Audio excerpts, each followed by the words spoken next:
बृहस्पति महाराज की जय। बृहस्पतिवार के दिन पीले वस्त्र, पीले भोजन, पीले ही पुष्पों को धारण करना चाहिए और पीला ही चंदन लगाना चाहिए।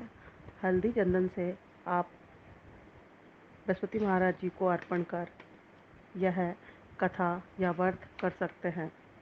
बृहस्पतिवार में अगर आप व्रत नहीं कर सकते तो कथा भी करने से बहुत अच्छे परिणाम मिलते हैं। बृहस्पति महाराज की जय। प्राचीन काल में एक बहुत ही निर्धन ब्राह्मण था। उसके कोई संतान नहीं थी। वह नित्य पूजा पाठ करता, परंतु उसकी स्त्री बहुत मालिनता के साथ रहती थी। वह न स्नान करती, न किसी देवता का पूजन करती। प्रातःकाल उठते ही सब पथन भोजन करती, बाद में कोई अन्य कार्य करती। ब्राह्मण देवता बड़े दुखी रहते थे। पत्नी को बहुत समझाते, किंतु उसका कोई परिणाम ना निकलता। भगवान की अनुपमा से एक समय उस ब्राह्मण की पत्नी गर्भवती हुई और 10वें महीने में एक सुंदर कन्या को जन्म दिया। निर्धन ब्राह्मण कन्या के जन्म से बहुत दुखी हुआ। धीरे धीरे ब्राह्मण की कन्या बड़ी होने लगी। बचपन से ही उस कन्या की रुचि भगवान विष्णु की पूजा में थी।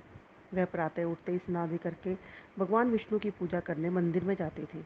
बृहस्पतिवार को व्रत करके विधिवत पूजन पाठ करती थी।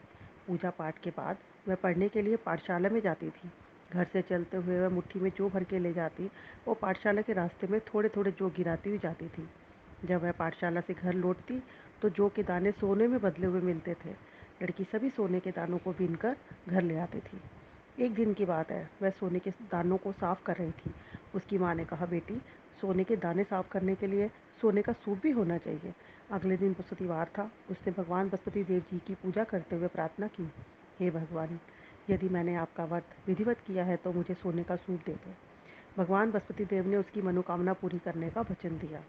पाठशाला से लौटते समय उसे रास्ते में सोने का सूप पड़ा हुआ मिला। घर लौटकर सोने का सूप अपनी माँ को दिखाकर वह सोने के दाने साफ करने लगी। उसी समय नगर का राजकुमार उसके घर के पास से गुजरा। उस सुंदर लड़की को सोने के सूप में जौ साफ करते हुए देखकर राजकुमार उस पर मोहित हो गया। महल में लौटकर राजकुमार ने राजा से उस लड़की से विवाह करने की इच्छा प्रकट की। तो राजा ने ब्राह्मण को महल में बुलाकर राजकुमार से उसकी लड़की से विवाह करने की बात कही। ब्राह्मण तैयार हो गया। धूमधाम से उस लड़की का विवाह राजकुमार के साथ हो भी गया। दुल्हन बनकर ब्राह्मण की लड़की महल में चली गई। लड़की के चले जाने से ब्राह्मण फिर निर्धन हो गया। उसे कई कई दिन तक भोजन नहीं मिलता था। बहुत दुखी होकर ब्राह्मण एक दिन अपनी लड़की के पास गया। अपने पिता से निर्धनता का समाचार सुनकर बहुत सा धन देकर पिता को आदर सहित विदा किया। उस धन से ब्राह्मण के कुछ दिन तो आराम से गुजर गए, लेकिन जल्दी फिर भूखे मरने की हालत हो गई। ब्राह्मण अपनी लड़की से धन के लिए फिर महल पहुंचा। लड़की ने पिता की बुरी हालत देखकर कहा, पिताजी, आखिर आप कब तक मुझसे धन लेकर जीवन यापन करेंगे?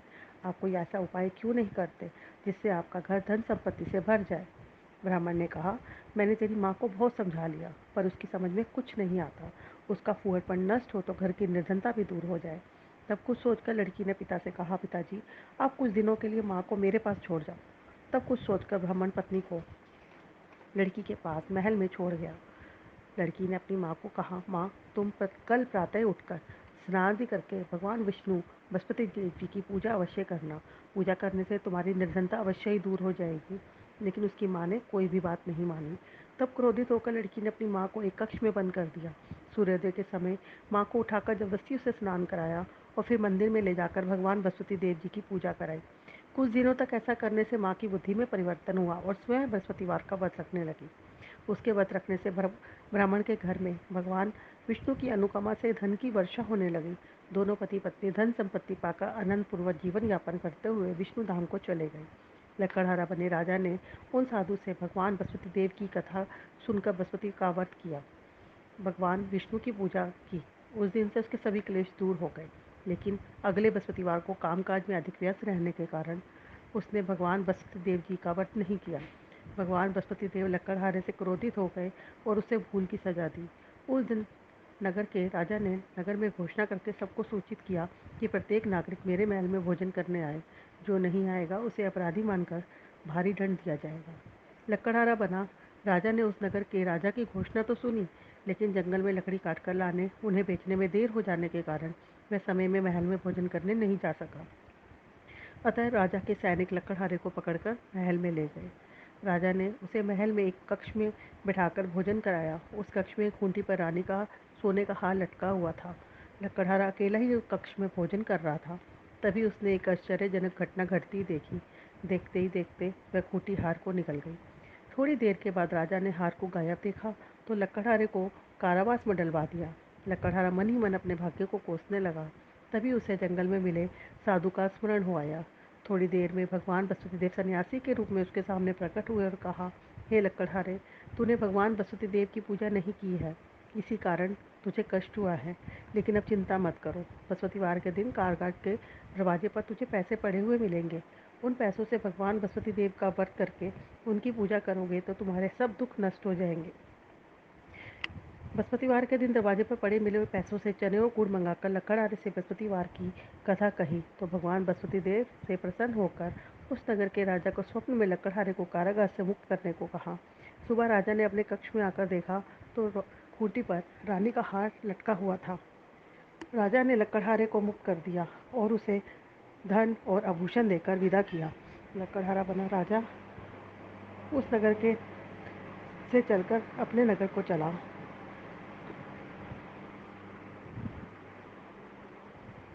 धर्मशाला बाग बगीचे देखकर बहुत प्रसन्न हुआ। राजा ने किसी से पूछा, यह कुएं धर्मशालाएं किसने बनवाई हैं? सबने उसे बताया कि ये सब रानी और दासी ने बनवाए हैं। राजा महल में पहुंचा तो रानी ने उसका भव्य स्वागत किया। तब राजा ने निश्चय किया कि सप्ताह में एक बार तो सभी बृहस्पति देव जी का व्रत व पूजन करते हैं, परंतु मैं प्रतिदिन व्रत किया करूँगा और दिन में 3 बार कथा कहा करूँगा। अब राजा के दुशाले में चने की दाल बंधी रहती थी। दिन में 3 बार बृहस्पति देव का कथा भी करता। कुछ दिनों के बाद राजा को अपनी बहन की याद आई। एक दिन घोड़े पर सवार होकर राजा अपनी बहन से मिलने चल दिया। अभी राजा नगर के बाहर ही पहुंचा था कि उसने सब कुछ लोगों को एक शव को ले जाते हुए देखा। राजा को स्मरण हो आया कि आज उसने किसी को बृहस्पतिवार की कथा नहीं सुनाई है। राजा ने उन लोगों को रोककर कहा, भाइयों, आप शव को ले जाने से पहले मुझसे बृहस्पतिवार की कथा सुन लें। लोगों ने राजा पर क्रोधित होते हुए कहा, तुम पागल तो नहीं हो? लेकिन कुछ बड़े बूढ़े लोगों ने कहा, अच्छा भाई, साथ में चलते चलते तुम अपनी कथा भी सुना लो। राजा ने चलते हुए आधी कथा ही सुनाई थी कि शव हिलने लगा। राजा की पूरी कथा सुनते ही शव उठकर बैठ गया। लोगों ने हैरानी से दांतों तले उंगली दबाई और अगले बृहस्पतिवार को भगवान बृहस्पति देव का व्रत करने का कथा सुनने का निश्चय कर लिया। अब घोड़े पर सवार राजा चलते हुए किसान के पास पहुंचा। किसान अपने खेत में हल चला रहा था। राजा ने कहा, अरे भाई, मुझसे बृहस्पतिवार की कथा सुन लो। किसान झुंझला कर बोला, अरे भाई, देख नहीं रहे, जितनी देर में मैं तुम्हारी कथा सुनूंगा उतनी देर में तो पूरे खेत में हल चला लूंगा। राजा निराश होकर चलने लगा। तभी किसान के पैर लड़खड़ाकर जमीन पर जा गिरे। किसान के पेट में जोरों का दर्द होने लगा। उस किसान की पत्नी जब खाना लेकर आई तो उसने किसान से इस बारे में पूछा। किसान ने घुड़सवार की पूरी कहानी सुनाई। किसान की पत्नी दौड़ती ही राजा के पास पहुंचकर हाथ जोड़कर बोली, भैया, मैं तुम्हारी कथा सुनने को तैयार हूँ। राजा ने उसके पास खेत पर पहुंचकर बृहस्पतिवार की कथा सुनाई। तभी पैर उठकर खड़े हो गए। किसान के पेट का दर्द भी तुरंत ठीक हो गया। राजा अपनी बहन के घर पहुंचा तो उसकी बहुत आवभगत हुई। अगले दिन सुबह उठकर राजा ने देखा घर के सभी लोग भोजन कर रहे हैं। किसी भूखे को बृहस्पतिवार की कथा सुनाए बिना राजा भोजन नहीं करता था। उसने भगवान से कहा, बहन, क्या घर में कोई ऐसा व्यक्ति है जिसने अभी तक भोजन न किया हो? उसकी बहन बोली, भैया, हमारे घर में तो क्या, आपको पूरे नगर में ऐसा कोई व्यक्ति नहीं मिलेगा जिसने सुबह सुबह भोजन न किया हो। तब राजा ने बहन के घर से निकलकर उस नगर में बिना भोजन किए व्यक्ति की तलाश की। एक गडरिये के घर में उसका बेटा बीमार होने के कारण भूखा रह गया था। राजा ने उसको जाकर बृहस्पतिवार की कथा सुनाई। कथा सुनते सुनते गडरिये का बीमार बेटा बिल्कुल ठीक हो गया। सबने राजा की बहुत प्रशंसा की। एक दिन राजा ने अपनी बहन से कहा, बहन, अब हम अपने घर को जाना चाहते हैं, तुम भी हमारे साथ चलो, कुछ दिन वहाँ रहकर लौट आना। राजा की बहन ने अपनी सास से पूछा तो सास ने ताने देते हुए कहा, बहू, मायके जाना है तो अकेली जाना, मेरे पोतों को नहीं लेके जाना। तुम्हारे भाई के कोई संतान नहीं है, कहीं तुम्हारी भाभी मेरे पोतों पर कोई जादू टोना न कर दे। दूसरे कक्ष में बहन की सास की बातें सुनकर राजा दुखी मन से अकेला ही नगर में लौट गया। रानी ने राजा से कहा, आप तो अपनी बहन को साथ लाने की बात कह के गए थे, तो बहन को साथ क्यों नहीं लाई? तब राजा दुखी होते हुए बोला, रानी, हम निसंतान है, इसलिए हमारे घर कोई आना पसंद नहीं करता। रानी ने राजा को समझाया, हे प्राणनाथ, हमें बृहस्पति देव ने सब कुछ दिया है, अब भगवान बृहस्पति देव हमें संतान भी अवश्य देंगे।